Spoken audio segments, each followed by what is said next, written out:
So, with the release of the 2021 Shaman King anime, fans all over the world who grew up with the show, me included of course, are celebrating this long-awaited anime adaptation. The atmosphere in the Shaman King fandom has been amazing. It's like everyone just got to participate in a Mr. Beast video and win a lot of money. Having Shaman King return in 2021 feels extremely damn good. And yet, as I browse Shaman King groups, discords, subreddits, and anime hotspots in general, I often come across a few comments criticizing the anime so far for a number of reasons. Of course, no matter how beloved a franchise is, there will always be criticism thrown at it, and I think that's absolutely normal and part of being an anime fan. So today, I would like to tackle the 5 most thrown out criticism against the anime. Keep in mind, as of the recording of this video, only 2 episodes have come out. And while I'm doing that, please enjoy my drawing of the ever so lovely Amidamaru and the background. Now, let's get into the video. Criticism number 1. Pacing. Now, I've seen a lot of people complain about the pacing, that it's too fast, and honestly, when I first watched it, I also felt like we blitzed really fast through everything that's happening in the first few episodes. I felt there was no breathing room to let events settle in, but I soon came to realize that that's my mind playing tricks on me. When I'm watching this anime, I'm comparing it to 2 things: the old anime and the manga. The old anime was slower in terms of pacing, and since I've grown up with it, that's how I remember Shaman King, and I guess that's the same deal for a lot of people. But when I read the manga here, because I have it because I love Shaman King, I read it to see if I'm going crazy or not, and I found out that the pacing is not fast at all. It's actually, in fact, exactly beat by beat the way it is in the manga. Although, however, in episode 2, when we meet Ren, it's important to mention that the anime skips a couple of mini arcs before that. Now don't worry, this isn't a Promised Neverland Season 2 type of situation. The anime skips a couple of filler arcs that do not serve any other purpose than to further explain to you how all of this shaman dynamic works and give our character a bit more time to spend with each other to strengthen their bond. Now, some of you may say that this sounds pretty important, but I'm gonna stop you there. The Shaman King manga has a very slow start. It drags a lot in certain places, and it's a real slugfest until you get to the meat and potatoes of the series, which is the Shaman Tournament, the different characters, and the epic oversouls. We Shaman King fans have been waiting for this shit to get animated properly for 20 years. I have no problem with the anime skipping some of these slow parts in the beginning because I know what awaits us and it's fantastic, so the faster we get there, the better. Criticism number 2. Weird body proportions. Now, this is a critique I kinda have to agree with.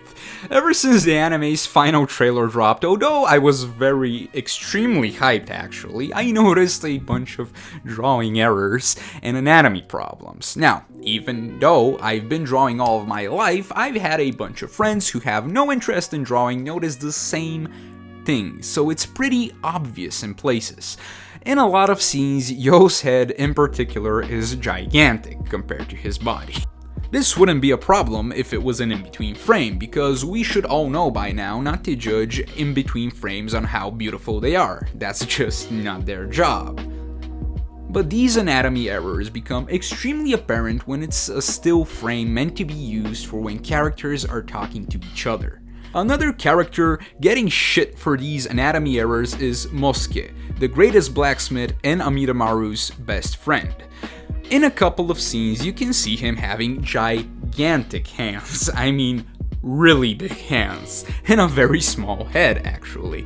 Now, I'm willing to defend this, however, because if you are familiar with Shaman King and its manga, you will know that there is a character/art book that came out a few years ago, with beautiful illustration of every character done by Hiroyuki Takei himself. You can clearly see that during the production of this new anime, the animators have used the same character book as a reference for how the characters look. So much so that there are poses straight up copied from the book itself and thrown into the anime. And if you look at the character book, Mosuke doesn't look that much different than what we've seen so far in the show. Again, his head may be a bit too small in a lot of scenes, but in my opinion, this is not that big of a deal, and it's easily forgivable. And also, if you see more gigantic hands from here on out, I want you to know that it's normal. That's just the art style of the manga itself, and personally, I think it's very cool. I'm a very big fan of gigantic hands. And this brings us to criticism number 3, which is the way Yo looks and sounds. Distancing ourselves from the body proportions we talked about in the previous critique, I've seen a lot of people throw hate at the way Yo sounds and looks face-wise. A lot of people feel that his new anime eyes do not look good on him and don't match his character. They tend to prefer the 2001 look with the dark eyes. This is probably due to the fact that Yo is also drawn with completely dark eyes in the manga as well for the most part, but if you actually look at a lot of official art done by Take, be it in covers or art books or hell, even figures, Yo's eyes are the same as they are in the 2021 anime. Since Take needed to draw Yo over and over again, giving him dark eyes would be a lot easier than drawing detailed glossy eyes in every single panel, and oh boy, as a person who's drawn a couple of mangas, I understand this problem perfectly well. On top of all of this, when we get further into the series, since Yo is Hao's twin brother, or the other way around, whichever one you prefer, there are these extremely bone-chilling moments where Yo has the absolute same face as Hao when doing something badass or morally questionable, I would say, which in my opinion, having the new eyes will be a lot better for the execution of these moments. I'm gonna need you to trust me on this one. The new eyes are a good decision. As for his voice, I was expecting people to complain about the fact that Sato Yuko was not able to voice him for the 2021 adaptation like how the rest of the cast has their original VAs. But no, I was actually surprised to see people complaining about Yo's voice being too girly or feminine, and honestly, I find it pretty funny because that is how Yo's voice always has been, pretty much, even in the 2021 anime. I don't know. Everyone has different preferences, but I think this is a rather silly thing to nitpick, and I'm sure most people will get used to it as time goes on. And speaking of which, it is time to go to critique number 4, which is the animation. Now, I've seen a lot of people complain about the animation, or rather the lack thereof. People have been quick to notice a lot of still frames with minimum movement in the action scenes, lots of wonky movement, and overall awkward poses. I kind of understand this criticism and I agree to some extent. We are in 2021 and at this point, we as anime fans have been spoiled a lot with good quality animations. As of what we've seen so far from the 2 episodes that are currently out, it has nothing too impressive movement-wise. Most of the battles look like something that they would do back in 2001, which for the time was common and nobody paid any mind to it, but in 2021, it's just a tiny bit disappointing. However, I would say that for me personally, I am willing to forgive this because we are at the early stages of the anime. There isn't a lot that's going on or any important battles that require like extremely good animation. As of right now, I'm just happy to see all of the characters looking great and overall reliving my childhood. I expect 2 things to happen as we go forward.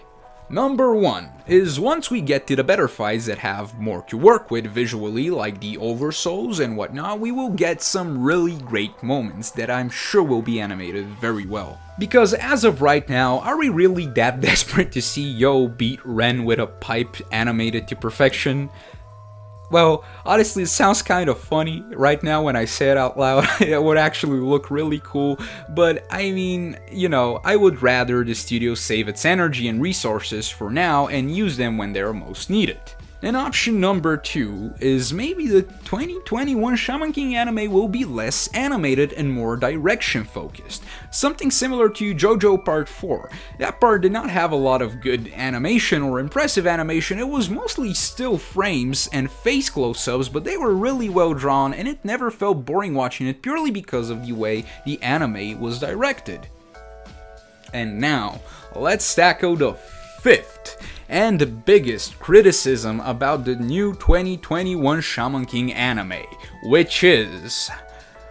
drumroll. That was a drumroll. I don't know if you noticed that, but that was a drumroll. Which is the studio being trash. Yeah, I'm sure most of you saw this coming. When the anime was announced, a lot of us were eager to see who will animate it, which big studio will take this project. I mean, this is not a small task. Shaman King is a very beloved series and it's making its grand return, and people will have really high expectations and will be looking forward to watch it. And then, the curtain was dropped and it was revealed that Studio Bridge will animate this new adaptation. And all of us collectively thought, who? Studio who? I mean, yeah. I'm not gonna sugarcoat it. There is definitely room for worry here. This is a no-name studio that have barely any projects under their name compared to other studios. The biggest names they have are Fairy Tail 2014 and Fairy Tail The Final Series, and also, get this, Yu-Gi-Oh! 7s. Yeah, you know, Yu-Gi-Oh! 7s, the latest Yu-Gi-Oh! That came out that switched studios and now has lost all of its charm and soul and everything that separated it from its other generic card game shows. Yeah. That Yu-Gi-Oh! 7s. I genuinely do not understand how such a massive title like Shaman King, which is making its grand return this year to get officially adapted with all of its canon material, got taken by such a low-tier anime studio. And don't get me wrong, there is nothing bad about the studio being quote-unquote low-tier. Not everything that gets animated has a good source material. A lot of bad series get picked up to be animated, so low-tier studios need to exist in order to keep up with the production of such anime. I'm just questioning how a high-tier, I would say even difficult project like Shaman King was given to such a studio. But do you know what? Even after everything I said so far about the studio, we should have high hopes. Yes, the studio is currently low tier, but everybody has to start somewhere, am I right? You know, in order for us to receive better and better anime studios, we need things like this to happen. If this anime performs well, future works of Bridge Studio will not be frowned upon or overlooked. I say we all cheer the studio on and wish them the best of luck and thank them for doing their best in bringing our childhood back to life. Because the anime industry in Japan is very, very harsh, and we are not helping anybody by trashing, attacking, and constantly bombarding animators and anime studios with mean-spirited comments online. Voice your opinions, but at least be mindful of the way you present them. And with this, our video and absolutely epic Amidamaru drawing are finished. Please make sure to click that like button and celestial slash that subscribe button. And if you want to see more of my drawings, you can follow me on Instagram, Twitter, and Patreon. Link is in the description below, and I'll see you all next time.